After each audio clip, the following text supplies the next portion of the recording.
Na mtazamaji wangu, happy new week popote pale ulipo, natumai mzima na buheri wa afya.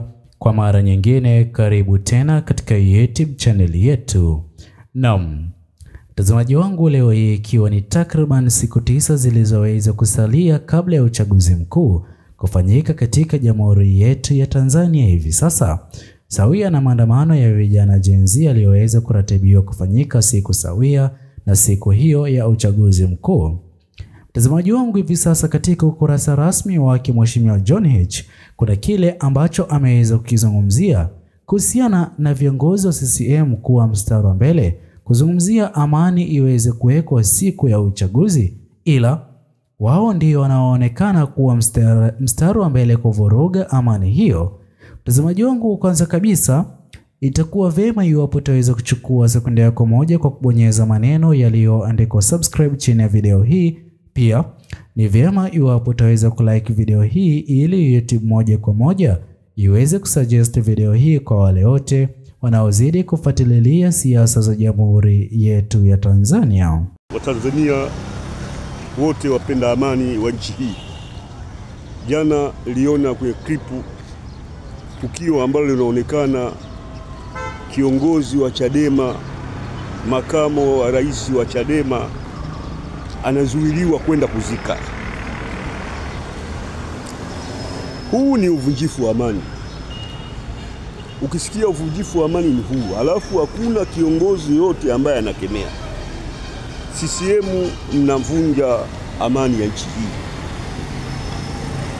Mnavunja amani ya nchi hii CCM.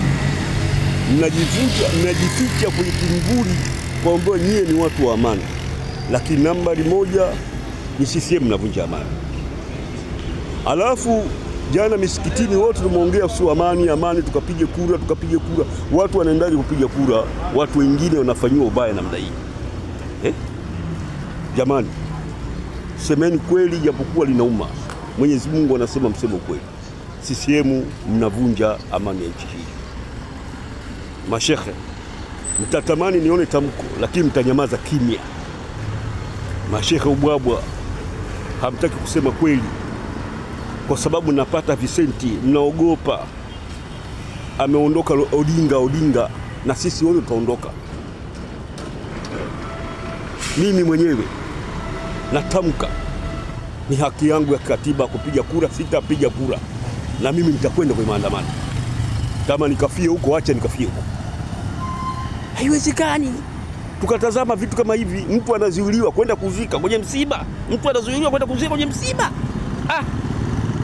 Utaona kimya, mashehe wote wamenyamaza kimya kulikemea. Hivi ndivyo chanzo cha vurugu kinavyoanza, ndio hivi. Maandamano ni amani, mimi nitakwenda kwenye maandamano ya amani. Nitakuwa safari ya mbele. Kama tutapiga risasi, familia ndio hali imefika, lakini tafanya maandamano hivi. Nataka niulize tu, kuna shehe yote amezungumza au umesikia katika mikutano yote watu wamezungumza katika mahakama ya kazi? Kuna mtu yote amezungumza mahakama ya kazi? Sisi Waislamu shida zetu tupate kwenye mahakama ya kazi. Kuna ndoa nyingi zinavunjika kwa sababu ya mahakama ya kazi. Je, kuna shehe yote amezungumza mahakama ya kazi? Hakuna. Hakuna. Hawa wanaogombea urais kuna yote amezungumza kuhusu mahakama ya kazi? Waislamu akiwa na shida zao akafanye una kila chombo ambacho kinaweza kuwatetea? Hakuna. Ni kwenda kule kupoa 200 tukapige kura. Watu haya mambo gani haya? Alhamdulillah, kwangu ni hilo shekhe. Naam, mtazamaji wangu, natumai umeweza kusikiliza kipande hicho cha video ambacho Mheshimiwa John Heche ameweza kukichapisha katika ukurasa wake rasmi wa mtandao wa X. Mbeleni ulikuwa ukiitwa Twitter, sawia na mtandao wake wa kijamii wa Instagram. Mtazamaji wangu, hivi sasa chama cha CCM kinazidi kulalamikiwa, ama Tanzania wengi wanazidi kulalamikia chama hiki cha CCM. Mtazamaji wangu, kwa njia moja ama nyingine, kutokana na tukio nzima lililoweza kumkuta Mheshimiwa John Heche, sio siri tena bali ukweli wote unazidi kujitokeza. Mheshimiwa John Heche kile ambacho anakipitia ni chama Chadema kuzimwa kisiasa. Na mbaya kabisa, chama hiki Chadema, japokuwa mwenyekiti halisi ambaye ni Mheshimiwa Tundu Lissu hajaweza hata kuingilia kati maandamano yanayozidi kuratibika kufanyika Oktoba 29. Ila sote tunafahamu kwamba vijana Gen Z hivi sasa wanazidi kupaza sauti ya kwamba no reform no election.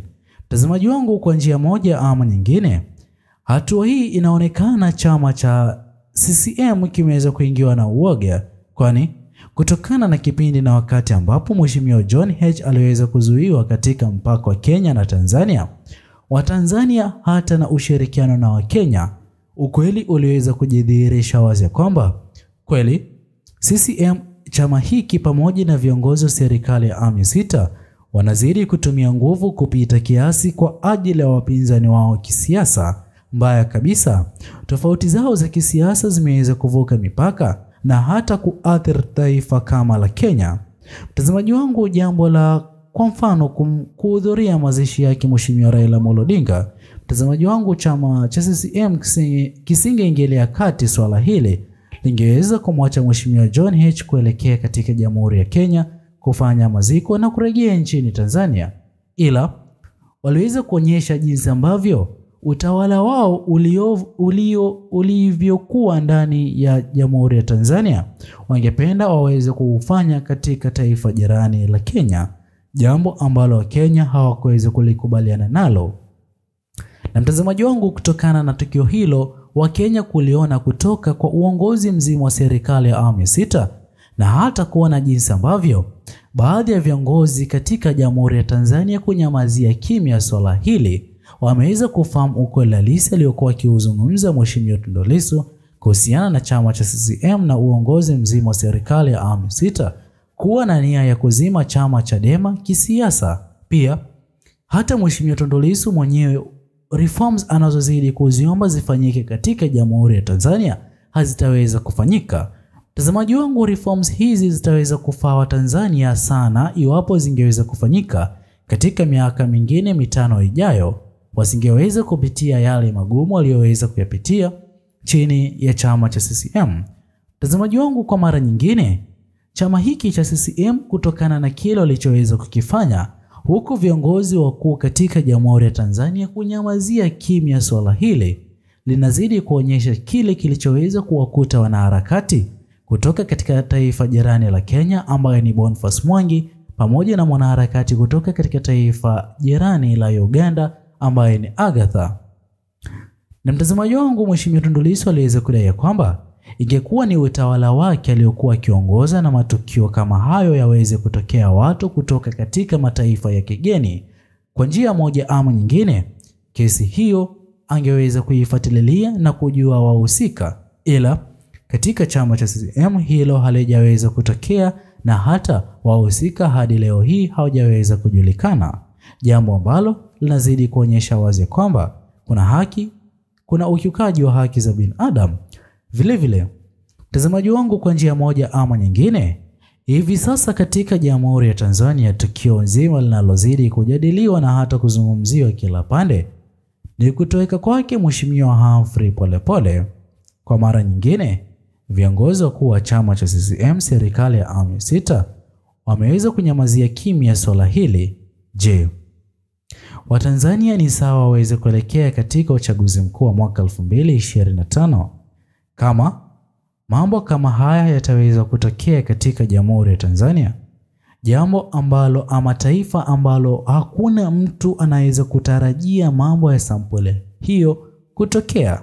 Ila wanaharakati nao katika Jamhuri ya Tanzania wanazidi kulaani na kudai kwamba kiongozi sahihi wa kurekebisha haya yote yanayozidi kuchukiza Watanzania si mwingine bali ni Mheshimiwa Tundu Lissu. Ila kutokana na Mheshimiwa Tundu Lissu kuwekwa gerezani, basi ni vyema iwapo maneno aliyoweza kuyazungumza mbeleni Captain Tesha aweze kuyafanya. Ila iwapo ataweza kuyafanya, vipi kuhusu uhuru wake Mheshimiwa Tundu Lissu? Ndipo ambapo vijana wa Gen Z baadhi yao na ushirikiano na Watanzania wengine kuamini kwamba kwa kuwa alichokuwa ameweza kupanga Mheshimiwa Tundu Lissu siku ya uchaguzi, wagombea wa urais waweze kuwa wawili kati ya Mheshimiwa Tundu Lissu aweze kuwasilisha vyama vingine katika Jamhuri ya Tanzania waliochukua fomu za urais waweze kupambana na chama cha CCM ambacho bendera itakuwa ikipeperushwa na Rais Mama Samia Suluhu Hassan.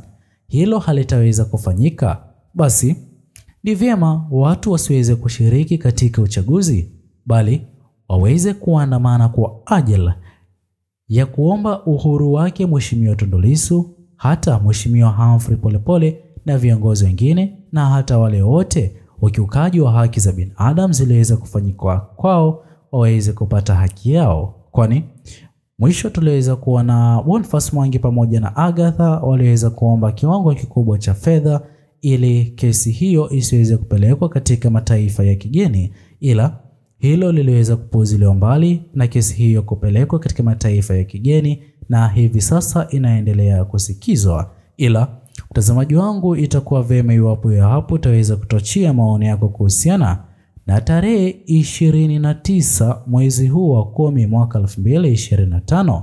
Je, Watanzania wataweza kutik ama Watanzania wataweza kujiunga na vijana Gen Z kwa ajili ya maandamano wanayozidi kuyaita revolution katika siasa za Tanzania?